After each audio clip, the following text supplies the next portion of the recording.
मध्य प्रदेश के परिवहन और स्कूली शिक्षा मंत्री राव उदय प्रताप जी हमारे साथ हैं।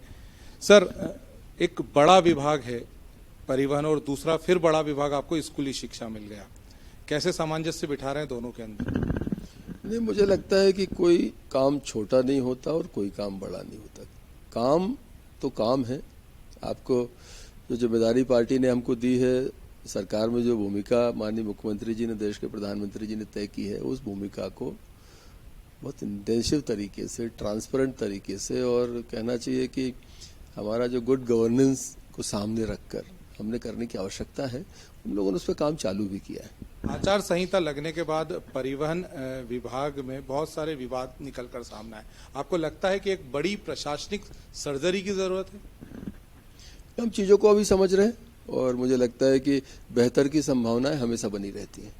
कोई काम कभी श्रेष्ठ स्तर पर नहीं पहुंचता, हमेशा और बेहतर हम कर सकते हैं। माननीय प्रधानमंत्री जी ने 2014 में इस देश को एक जनसेवक के नाते टेक ओवर किया था।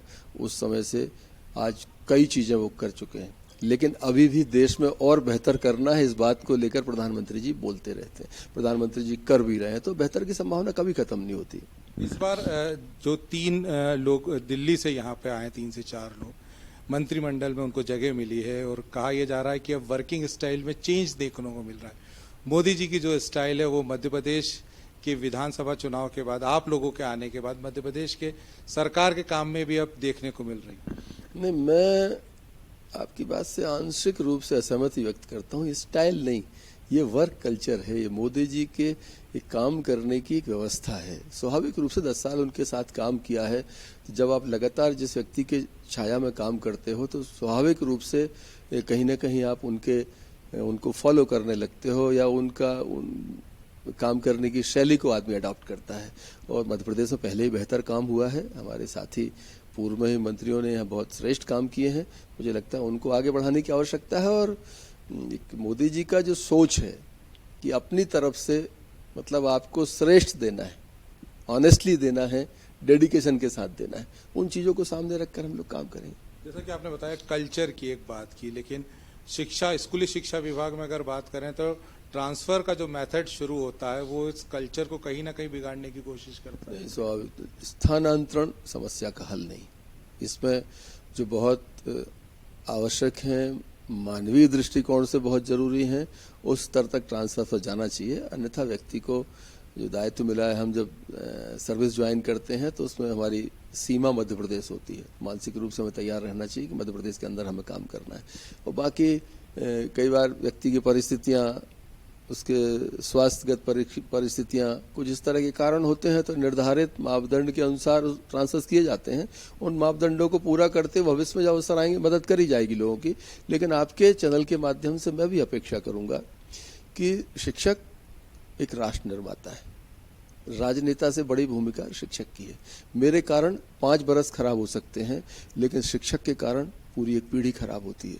इसलिए मेरा शिक्षकगण से एक विशेष आग्रह है कि आप जहाँ पर हैं, जब तक हैं, पूरी ताकत से भारत के नवनिर्माण में जिन बच्चों का योगदान आगे आने वाले समय में मिलने वाला है, उनको बहुत परिश्रम के साथ, बहुत एक समर्पण के साथ उन बच्चों के भविष्य को बनाने में अपनी तरफ से एक परिश्रम मेहनत करें।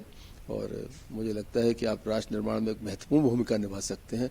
शिक्षकों को ये काम करना चाहिए, ये भी मैं आपके माध्यम से उनसे अनुरोध करना चाहता हूँ। एक मेरा अंतिम क्वेश्चन है, छत्तीसगढ़ में आज से ट्रक हड़ताल, फिर ट्रक चालक जो है वो हड़ताल पर चले गए हिट एंड रन वाले मामले को लेकर। पिछली बार आपने चर्चा के माध्यम से इस हड़ताल को बहुत ढंग से संभाला भी था, फिर आवाज उठ रही है।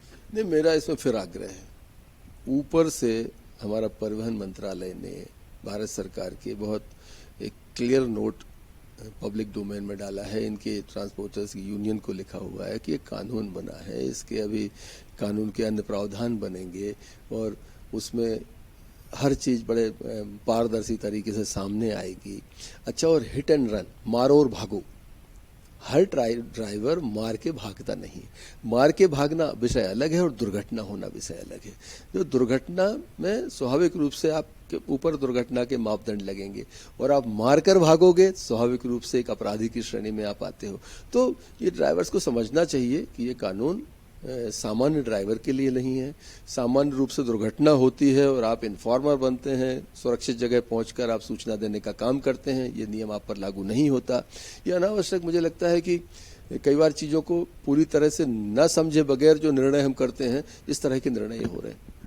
नीति, जानकारी और उद्देश्य सब कुछ अपने आप में समेटे राव उदय प्रताप जी मध्य प्रदेश में अगले 5 साल अपने दोनों विभागों को विकास की ओर ले जाने के लिए तैयार हैं। अब ये आने वाला समय ही बताएगा कि वो इसमें कितने कामयाब हो पाते हैं। कैमरामैन जुबेर के साथ मैं विनीत श्रीवास्तव, ग्रामीण भारत टीवी। खबरों में बने रहने के लिए ग्रामीण भारत टीवी को सब्सक्राइब कीजिए और बेल आइकॉन दबाना ना भूलें।